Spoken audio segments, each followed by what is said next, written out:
मशाल news network मध्ये मी पत्रकार सूरज पाटील आपलं हार्दिक स्वागत करत आहे। आपण आहोत इस्कॉन टेम्पल वाडा या ठिकाणी। श्रीकृष्ण जन्माष्टमी, भगवंताची जन्माष्टमी इस्कॉन टेम्पल मध्ये कशी साजरी केली जाते, किती भाविक भक्त या ठिकाणी महाराष्ट्रातून देशातून देशाबाहेरून येतात आणि त्याचबरोबर आल्यानंतर या ठिकाणी कशा स्वरूपाचे स्टॉल आहेत, विविध प्रकारचे आपण या ठिकाणी शेकडोचे स्टॉल बघितले। आता आपण पोहोचलेलो आहोत या ठिकाणी या स्टॉलमध्ये। आमच्या समवेत या ठिकाणी प्रभूजी जोडलेले आहेत। आपण त्यांचं नाव विचारूया आणि स्टॉल कशा पद्धतीने लावलेला आहे आणि येणाऱ्या भक्तांना विद्यार्थ्यांना काय मार्गदर्शन जीवनाचं मिळू शकतं, शिक्षणाचं मिळू शकतं किंवा अजून कसं मिळू शकतं हे पाहायला मिळेल। जरा क्लोज घ्या। हरे कृष्णा। हरे कृष्णा। आपलं नाव काय? मुकेश कृष्णा बोलके सर आमच्या समवेत आहेत। सर या ठिकाणी कशा स्वरूपाचा स्टॉल लावलेला आहे? आता तुम्ही आला असाल तर हे गोवर्धन रुरल एज्युकेशनचा स्टॉल आहे, ग्रामीण शिक्षण विभागाचा। तर याच्यामध्ये तुम्हाला वेगवेगळे गणित, विज्ञान, इलेक्ट्रॉनिक्स, विद्यावान वेणू आणि विज्ञान प्रज्ञाशोध आणि गीता प्रज्ञाशोध परीक्षा यासारखे विविध ॲक्टिव्हिटी या गोवर्धन रुरल एज्युकेशन मार्फत चाललेले असतात। जवळजवळ आपल्या सायन्स स्टॉलमध्ये सायन्स एज्युकेशनमध्ये 25 शाळा आहेत वाडा आणि विक्रमगड तालुक्यातल्या। त्याच्यामध्ये आम्ही विज्ञानाच्या प्रयोगांद्वारे मुलांना शिकवत असतो। तर तुम्ही इथं पाहू शकता हे विज्ञानाचे वेगवेगळे प्रयोग आहेत। तर या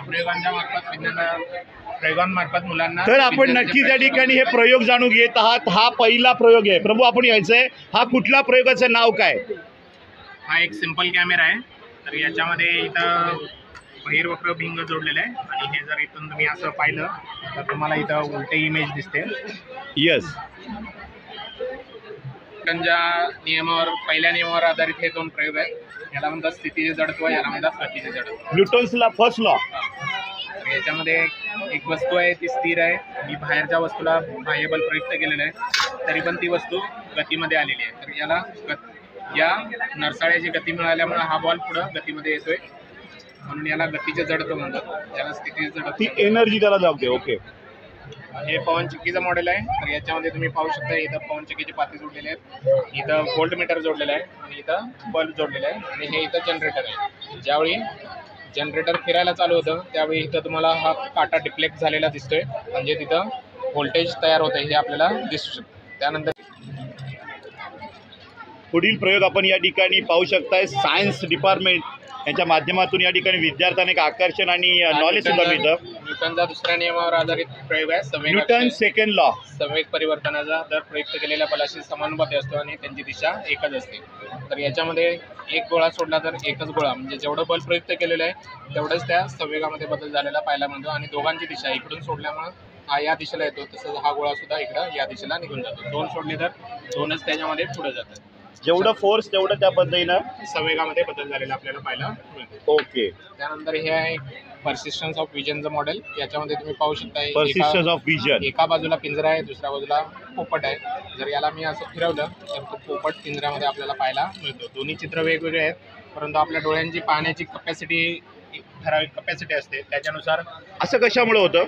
तर याच्यामध्ये एका सेकंदाचे आपण 100 भाग केले आणि तर एका सेकंदाच्या 100 भागापैकी जर आपल्या डोळ्यासमोरून एका सेकंदाच्या 16व्या भागामध्ये आपल्या डोळ्यासमोरून 2 वस्तू एकत्र केल्या तर त्या वेगवेगळ्या न दिसता कंबाईन होऊन आपल्याला दिसतात। यालाच आपण दृष्टी सातत्यता म्हणतो। दृष्टी सातत्यता। भाविक मात्र या ठिकाणी येतात। हरे कृष्णा प्रभू।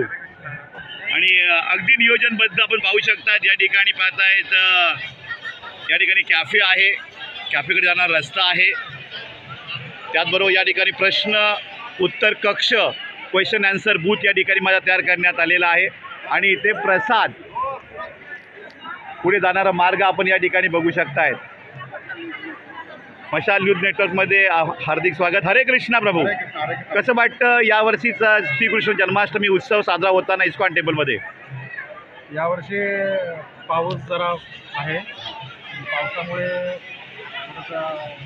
गर्दी आहे ती कमी आहे, थोडीशी गर्दी कमी आहे। उद्यासुद्धा या ठिकाणी उत्सव त्या पद्धतीने आहे का? उद्यासुद्धा उत्सवाचा दिवस दुपारपर्यंत आहे, कारण दरवर्षी 3 दिवस उत्सव असतो। कारण म्हणजे 3 दिवसामध्ये एक दिवस असतो आमच्याकडे सांस्कृतिक कार्यक्रम असतो. दुसऱ्या दिवशी जन्माष्टमीचा कार्यक्रम असतो आणि तिसऱ्या दिवशी श्रील प्रभुपाद ज्यांनी ही संस्था स्थापन केली त्यांचा जन्मदिवस आहे. पण आज यावर्षी ती बाहेरची आणि मंदिराची जन्माष्टमी एकाच दिवशी आहे सगळी. श्री प्रभुपादांचा जन्म उद्या आहे की परवा आहे? उद्या जन्मोत्सव आहे. आज श्री भगवंताची जन्माष्टमी आहे, तर उद्या श्री प्रभुपाद ज्यांनी इस्कॉन स्थापन केलं त्यांचा जन्मदिवस उद्या आहे. तरी जरूर सगळ्या प्रेक्षकांनी, सगळ्या भाविकांनी या ठिकाणी श्री प्रभुपाद यांचा जन्मोत्सव साजरा करण्यासाठी, जन्माष्टमी भगवंताचं मात्र या ठिकाणी उत्सव साजरा करण्यासाठी जरूर या. आणि त्याचबरोबर सर्वांचं आयुष्य चांगलं समाधानी सुखदायी जावं या ठिकाणी इस्कॉन टेम्पलकडनं विनंती केली जाते, याकडे भगवंताकडे मागणी केली जात आहे. हरे कृष्णा. मशाल न्यूज नेटवर्क, मी पत्रकार सूरज पाटील, वाडा, पालघर. हरे कृष्णा.